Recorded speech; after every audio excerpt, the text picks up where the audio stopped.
Hi! In this video we'll have a look at the third project in the sixth section and the sixth and last section actually, on FreeCodeCamp. We'll be building a personal library. That's an application that's quite common in different languages really, to learn about CRUD, because it's such a simple way to write a CRUD app, and it's something that most people can understand. It's quite simple to understand that in the personal library you can add a book, you can remove that book or delete it, you can edit it, and you can look at it. What books do I have? Pretty much. This application is going to be a little bit different, because a part of this is that we're going to have two endpoints. That's actually the first time we're working with two different endpoints in a CRUD app on FreeCodeCamp. But it's also going to be a bit different from the standard library app, because for some reason we're supposed to be able to comment on the books. So while we're supposed to be able to add a book, we should also be able to add comments to that book later, or edit those comments or delete them, which is kind of strange since it's a personal library, and why would you comment on your own books? Well, we're going to do that anyway, but it doesn't really make sense to me. It does, however, mean that we are going to have two different kinds of endpoints, because we will have one endpoint where we add, delete, remove, and read books, and another endpoint where we, at a specific book, can comment and delete comments and read comments and so on. But anyway, let's get started with it. So the first thing we'll do, as usual, is get to the repository, and we'll just grab that, copy that, go in here, and go for git clone with this project. And then we'll just go ahead and open that folder, which is that one. We're kind of used to this look by now. We have a lot of files here. About half of them are actually ours, and about half of them have anything to do with us, even, I should say, because the rest of them are just not our project really. Among those are the test runner, the assertion analyzer, profile, hyperdev assets, and as I said in previous videos, some of these are from FreeCodeCamp because they apparently run tests on our apps, which I don't think they do, and some of them, like hyperdev assets, are from Glitch, which we don't use. So yeah.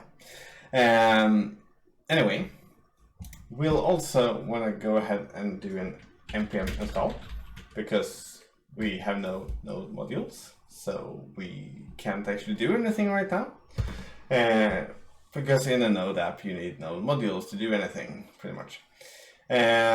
While these are installing, we may as well go ahead and add a .getignore file, or getignore, where we just go ahead and add node modules, so that when they are installed, we don't have them committed to our repository if we were to upload this. We can also go ahead and add .env to this, because we don't want to upload .env either. And we're of course going to need a .env file. We won't use that right now, but I will in a bit. And we can see that node modules are grayed out, so they're not going to be committed. We are also going to need .env as usual, and the reason why we need .env is because we're trying to use this env file locally, and then we need a library to help us with that.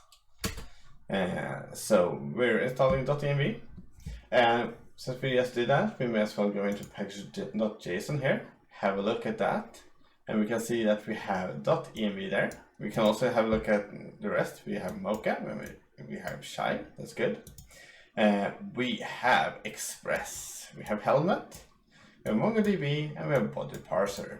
We're gonna add a script here as usual, because we're gonna need that for the tests. So we're just gonna add a test there with double quotes, because this is a JSON file, we can't use single quotes.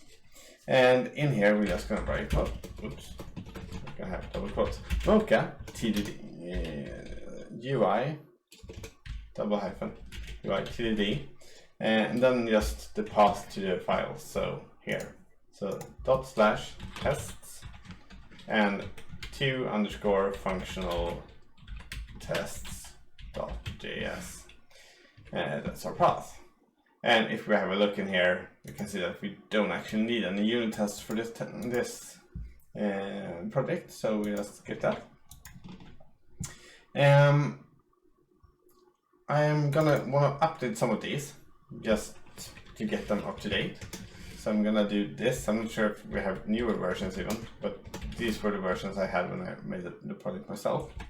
So I'm just gonna go ahead and update some of these.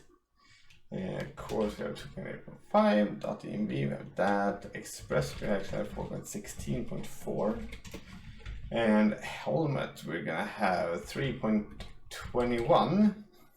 They refuse to make a new version here apparently. Mocha has a new one. We have a MongoDB, is probably pretty useful to change as well.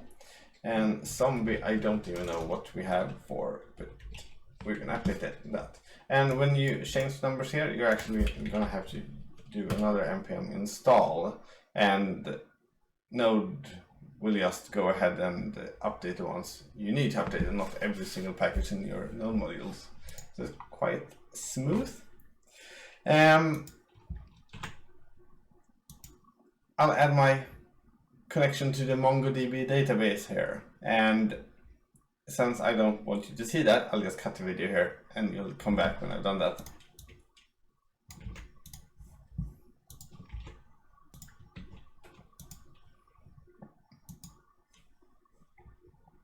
And we're back. We've done that in the section, so you know how to do that. You don't need to see that really. Let's have a look at the server.js file. Let's just have a look at it and see what's going on here. We can see that we have a lot of these bars, so let's go ahead and just replace those.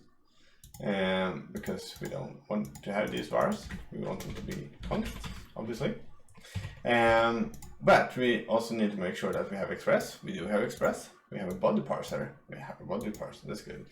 And we're using Express.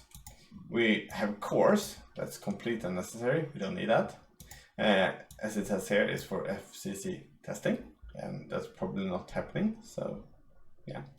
And then we have this one. This is not that important to make sure that we have, because if we don't have that, nothing's gonna work later on, so. But this is added by default by FreeCodeCamp.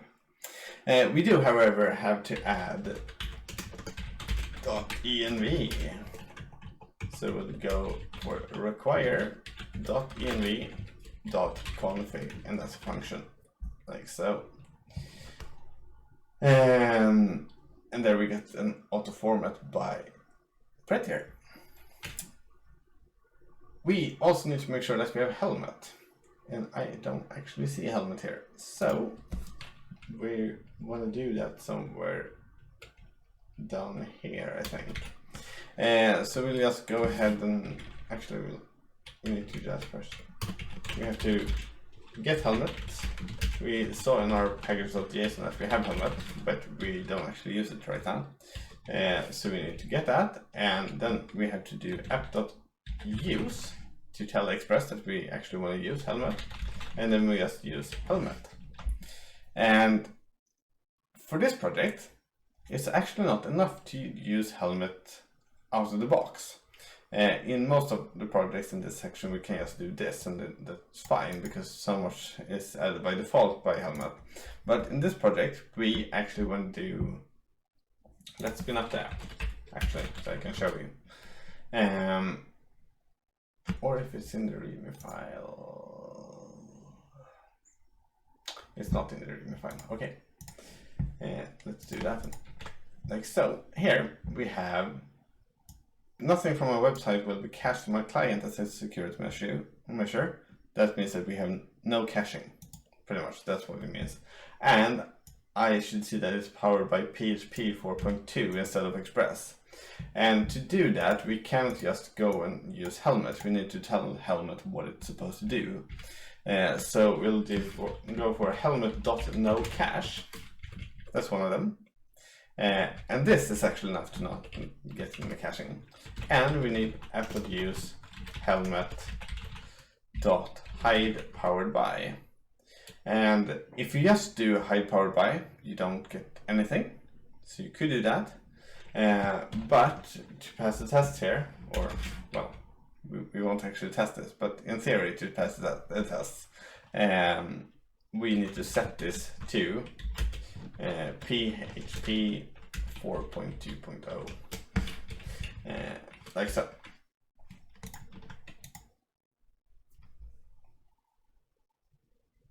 Yeah. Anything else? We have the body parser. We have the course. Don't really matter. Yeah, that's enough here. All right. That should actually be enough for the setup for this project. We do, of course, have an index file as usual. For this project, I don't think we need to change anything here because this is enough. Obviously, this is quite ugly. You could go ahead and add some CSS to this and make it look better, but you don't need to do that for the functionality, so I'm going to skip that. You can see that there as well. One thing that I want to say before moving on is that we have this client.js file here, and in the previous projects we have had a lot of Ajax calls in our HTML files, but in this project there are so many that all of them are gathered in this client.js file instead, and because of that it's probably a good idea you just have a look through this and see what it's doing. But as usual, we don't actually have to care a lot about the Ajax. It's already done. If we do the rest of the code correctly, this is going to work.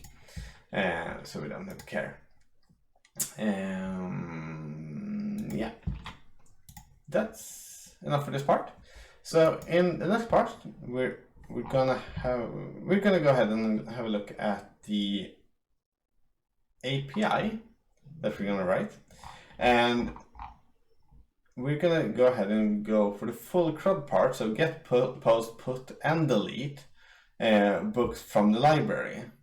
And then in part 3, we're going to go ahead and do the comments for these books. So in the next part, we're just going to go ahead and do the full CRUD functionality for books. See you then.